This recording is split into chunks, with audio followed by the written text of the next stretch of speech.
അള്ളാഹുവിനോടുള്ള അദബ് കഴിഞ്ഞാൽ പിന്നെ നമുക്ക് ഏറ്റവും കൂടുതൽ ബാധ്യതയുള്ളത് ലോകത്തിന്റെ രാജകുമാരൻ അഷ്റഫുൽ ഖൽഖ് മുഹമ്മദ് മുസ്തഫ സ്വല്ലല്ലാഹു അലൈഹി വസല്ലമ തങ്ങളോട് നമുക്ക് ചില മര്യാദകൾ പാലിക്കാനുണ്ട്. പടച്ചവനെ, പരിശുദ്ധമായ ഖുർആൻ പറയുന്നത് കണ്ടോ, ഇൻ കുന്തും തുഹിബ്ബൂനല്ലാഹ ഫത്തബിഊനി. ആരെങ്കിലും അല്ലാഹുവിന്റെ സ്നേഹം ആഗ്രഹിക്കുന്നുവെങ്കിലോ പടച്ചവന്റെ പൊരുത്തം ഇഷ്ടപ്പെടുന്നുവെങ്കിലോ നിങ്ങൾ ചെയ്യേണ്ട ആദ്യത്തെ കാര്യം എന്തെന്നറിയോ? ഫത്തബിഊനി. നിങ്ങൾ ഹബീബായ നബി സ്വല്ലല്ലാഹു അലൈഹി വസല്ലമ തങ്ങളെ പിൻപറ്റലാണ്, നബി തങ്ങളെ സ്നേഹിക്കലാണ്, നബി തങ്ങളെ അനുസരിക്കലും അനുധാവനം ചെയ്യലുമാണ്.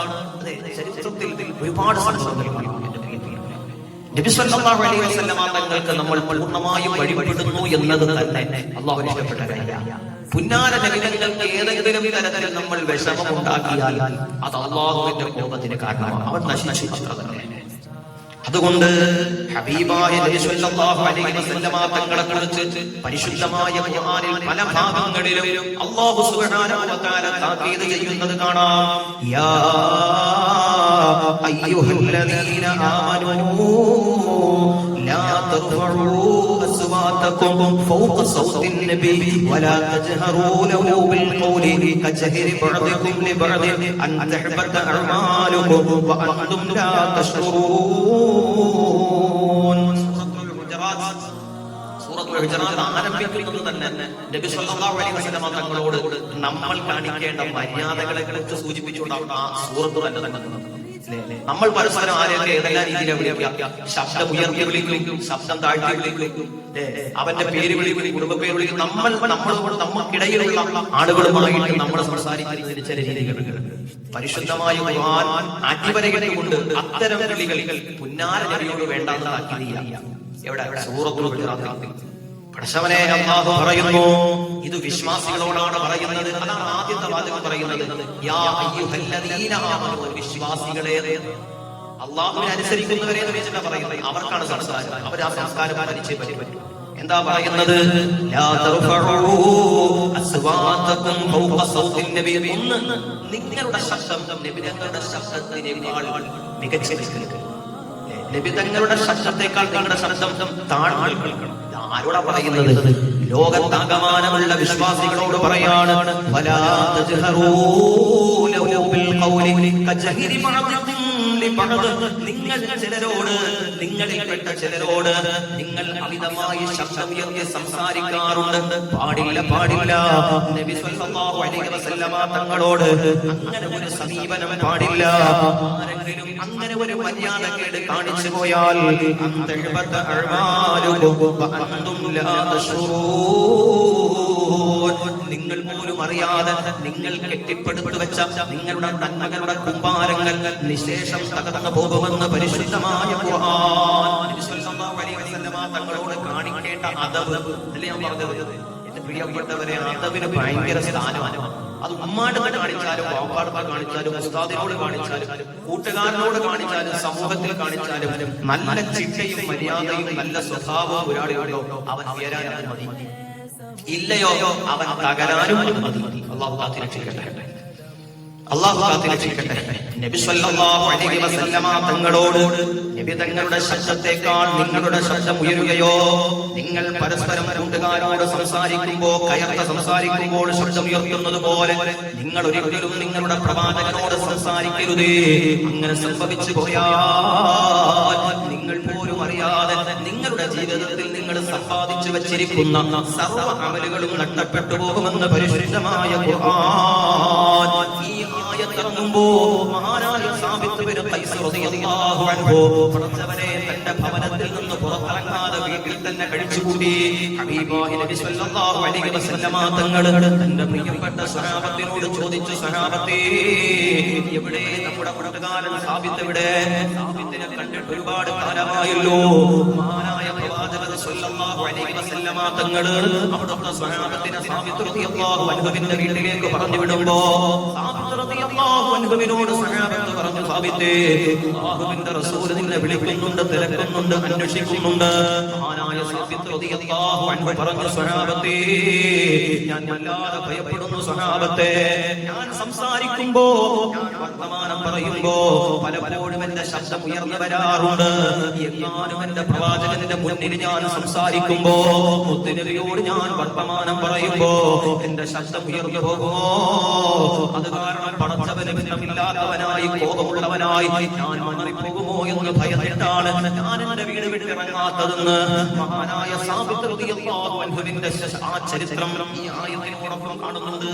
മഹാനായ പ്രവാചകർ സ്വല്ലല്ലാഹു അലൈഹി വസല്ലമ തങ്ങളോട് സ്വഹാബത്ത് കാണിച്ചിരുന്ന അനുസരണയാണ് നമ്മൾ പഠിക്കേണ്ടത്. കാരണം അത് ദീനുൽ ഇസ്ലാമിന്റെ കാഴ്ചപ്പാടിൽ ഒരു അദബാണ്, മര്യാദയാണ്, ചിട്ടയാണത്. ഹബീബായ നബി സല്ലല്ലാഹു അലൈഹി വസല്ലമ തങ്ങൾ മിസ്വാക്ക് കൊണ്ട് വരുമ്പോൾ അത് അനുസരിക്കുക മാത്രമല്ല, സ്വഹാബാക്കൾ അത് അനുകരിക്കുക കൂടിയാണ് ചെയ്തത്. നബി സല്ലല്ലാഹു അലൈഹി വസല്ലമ തങ്ങൾ യാത്ര ചെയ്യുമ്പോൾ നബി തങ്ങൾ എവിടെയാണോ കാലുവെക്കുന്നത് അതേ സ്ഥലത്ത് കാലുവെക്കാൻ ശ്രമിച്ച എത്ര സ്വഹാബത്തുണ്ടെന്നറിയോ? എപ്പോഴോ ഒരിക്കൽ നബി തങ്ങൾ ഒരു യാത്രയിൽ ഒരു സ്ഥലത്തെത്തുമ്പോ നബി തങ്ങൾ തല കുനിച്ചു എന്ന കാരണത്താൽ നബി തങ്ങൾ ഉള്ളപ്പോഴും നബി തങ്ങളുടെ കാലശേഷവും അതേ സ്ഥലത്ത് കൂടി കടന്നു പോകുന്ന സ്വഹാബത്ത് തല കുനിക്കുമായിരുന്നു. എന്തേ നിങ്ങൾ അങ്ങനെ ചെയ്തു എന്ന് ചോദിക്കുമ്പോൾ പറയും, എന്തേ എന്ന കാരണമല്ല, നബി സല്ലല്ലാഹു അലൈഹി വസല്ലം തങ്ങൾ അങ്ങനെ ചെയ്തിരുന്നു, ഞങ്ങളും അങ്ങനെ ചെയ്തിരുന്നു. പ്രിയപ്പെട്ട സഹോദരങ്ങളെ, ഹബീബായ നബി സല്ലല്ലാഹു അലൈഹി വസല്ലം തങ്ങളോടുള്ള മര്യാദ അത് ഏറ്റവും വലിയ അനുഗ്രഹമാണ്. അത് നബി തങ്ങൾ ജീവിച്ചിരിക്കട്ടെ, നബി തങ്ങൾ വഫാത്താകട്ടെ, അത് സ്വഹാബത്തിന്റെ കാലമാവട്ടെ, സ്വഹാബാക്കളുടെ കാലം കഴിഞ്ഞുള്ള കാലമാവട്ടെ, ഞാൻ നിങ്ങളും ജീവിച്ചിരിക്കുന്ന കാലമാകട്ടെ, ഏത് കാലമാണെങ്കിലും ഹബീബായ നബി തങ്ങളോട് മര്യാദയോടെ പെരുമാറണം. നബി തങ്ങളോട് പാലിക്കേണ്ട മര്യാദ പാലിച്ചിരിക്കണം. നിങ്ങൾക്കറിയോ, മഹാനായ മാലിക് അലൈഹിസ്സലാം അങ്ങനെ എത്രയോ മഹത്വക്കളായ മഹാന്മാർ അവര് മദീനയിൽ ചെന്നാൽ എന്നെയും നിങ്ങളെയും പോലെ യാതൊരു മറയുമില്ലാതെ ചിട്ടയുമില്ലാതെ ഓടുന്നവരല്ല, പരക്കം പായുന്നവരല്ല, ശ്രദ്ധയില്ലാതെ മദീനയിലൂടെ അലഞ്ഞു തിരിഞ്ഞു നടക്കുന്നവരല്ല. മറിച്ച് ഹബീബായ നബി തങ്ങൾ കിടക്കുന്ന മദീനത്തെ മണ്ണിലേക്ക് നമ്മുടെ മുൻഗാമികൾ കടന്നു ചെന്നാൽ, നമ്മുടെ ഇമാമിയങ്ങൾ കടന്നു ചെന്നാൽ അവർ കാലിൽ ചെരുപ്പ് ധരിക്കില്ലായിരുന്നു. എന്നേ ചെരുപ്പ് ധരിക്കുന്നില്ല. അവർ അല്ലാഹുവിന്റെ റസൂലിന്റെ അനുവാദമില്ലാതെ, ഹബീബായ നബി തങ്ങൾ വിളിക്കാതെ അവർ മദീനയിലേക്ക് കയറിയില്ല. ഇങ്ങനെ എത്രയോ സംഭവങ്ങളുണ്ട്. നബി തങ്ങൾ വഫാത്തായി പോയാൽ പോലും എന്റെ പ്രിയപ്പെട്ടവരെ, ജീവിതത്തിൽ പാലിക്കേണ്ട മര്യാദയുണ്ട്. പരിശുദ്ധമായ ഗ്രന്ഥങ്ങളിൽ കാണാം നബി തങ്ങളോട് പാലിക്കേണ്ട മര്യാദകളിൽ ആദ്യത്തെ മര്യാദ ഏതാണ്? നബി തങ്ങളോട് പാലിക്കേണ്ട മര്യാദകളിൽ ആദ്യത്തെ മര്യാദ നബി സല്ലല്ലാഹു അലൈഹി വസല്ലം തങ്ങളെ അനുസരിക്കലാണ്. നേരത്തെ നമ്മൾ സൂചിപ്പിച്ചതുപോലെ അനുസരിക്കുക, അനുകരിക്കുക. നിങ്ങൾ അല്ലാഹുവിനെ അനുസരിക്കുക, ഒപ്പം നിങ്ങൾ നബിയെയും അനുസരിക്കുക. ആ അനുസരണയില്ലാതെ ഒന്നിലും നിങ്ങൾ എത്തില്ല. ആ അനുസരണയാണ് അല്ലാഹുവിന്റെ സ്നേഹം, ആ അനുസരണയാണ് അല്ലാഹുവിന്റെ പൊരുത്തം. അല്ലാഹുവിന്റെ റസൂൽ സല്ലല്ലാഹു അലൈഹി വസല്ലം തങ്ങൾ പഠിപ്പിച്ചു തന്ന എല്ലാ കാര്യങ്ങളെയും സുന്നത്തുകളൊക്കെ ജീവിതത്തിൽ നല്ല ശ്രദ്ധയുണ്ടാവണം. അതുപോലെ തന്നെ നബി സല്ലല്ലാഹു അലൈഹി വസല്ലം തങ്ങളുടെ പേര് കേട്ടാൽ അല്ലാഹുവേ ബഹുമാനത്തോടെ ആദരവോടെ സ്വലാത്ത് ചൊല്ലണം. അതൊരു വല്ലാത്ത മര്യാദയാണ്. എവിടെയാണെങ്കിലും നമ്മൾ മുത്തുനബിയുടെ പേര് കേട്ടാൽ സല്ലല്ലാഹു അലൈഹി വആലിഹി വസഹബിഹി അജ്മഈൻ നബി തങ്ങളുടെ പേരിൽ കുടുംബത്തിന്റെ പേരിൽ സ്വലാത്ത് ചൊല്ലണം. അല്ലാഹു തൗഫീഖ് നൽകട്ടെ. ഹബീബായ നബി സല്ലല്ലാഹു അലൈഹി വസല്ലം തങ്ങൾക്ക് മുമ്പിൽ സയ്യിദുനാ ജിബ്രീൽ അലൈഹിസ്സലാം ദുആ ചെയ്ത ചരിത്രം നമുക്കറിയാമല്ലോ. നബിയേ, അങ്ങയുടെ പേര് കേട്ടിട്ട്, അങ്ങയുടെ പേര് കേൾക്കാൻ കഴിഞ്ഞിട്ട് ആ നേരത്ത് അങ്ങയുടെ പേര് സ്വലാത്ത് ചൊല്ലാത്തവർക്ക് അല്ലാഹുവിന്റെ അനുഗ്രഹം ഉണ്ടാകാതിരിക്കട്ടെ, അവർ സ്വർഗ്ഗത്തിലെത്താതിരിക്കട്ടെ എന്ന് ദുആ ചെയ്തപ്പോ സയ്യിദുനാ ജിബ്രീൽ അലൈഹിസ്സലാത്തു വസ്സലാമിന്റെ കൽപ്പന പ്രകാരം നബി തങ്ങൾ ആമീൻ പറഞ്ഞു. മഹദിയായ ആയിഷ റളിയല്ലാഹു തആല അൻഹയോട് ലോകത്തിന്റെ പ്രവാചകൻ മുത്തുനബി മുഹമ്മദ് മുസ്തഫ സ്വല്ലല്ലാഹു അലൈഹി വസല്ലമ തങ്ങൾ പറഞ്ഞുവല്ലോ, ആയിഷ, നാളെ വിശാലമായ റബ്ബിന്റെ പരമോന്നതമായ പരലോകത്തെ കോടതിയിൽ എന്നെ കാണാൻ കഴിയാത്ത ചില ആളുകളുണ്ട്. എന്റെ ഉമ്മത്തിൽപ്പെട്ടവർക്ക് എന്നെ കാണാൻ കഴിയില്ല ആയിഷ. അവരെന്തറിയോ, അവരെന്റെ മേല് സ്വലാത്ത് ചൊല്ലാൻ പഠിച്ചവരാണ്, അവരെന്റെ മേല് സ്വലാത്ത് ചൊല്ലാൻ മടി കാണിച്ചവരാണ്. അവർക്ക് എന്നെ കാണാൻ കഴിയില്ല. എന്തെല്ലാം അപകടങ്ങളാണ്! ആ ഒരു മര്യാദ നഷ്ടപ്പെട്ടപ്പോ ധാരാളം സ്വലാത്ത് ചൊല്ലണം മുഅ്മിനീങ്ങൾ. നബി തങ്ങളുടെ പേര് കേട്ടാൽ സ്വലാത്ത് ചൊല്ലണം. അല്ലാഹു തൗഫീഖ് നൽകട്ടെ. അതുപോലെ തന്നെ നബി തങ്ങൾ എന്താണോ പറഞ്ഞത്, ആ പറഞ്ഞ കാര്യങ്ങൾ സത്യമായി അംഗീകരിക്കണം.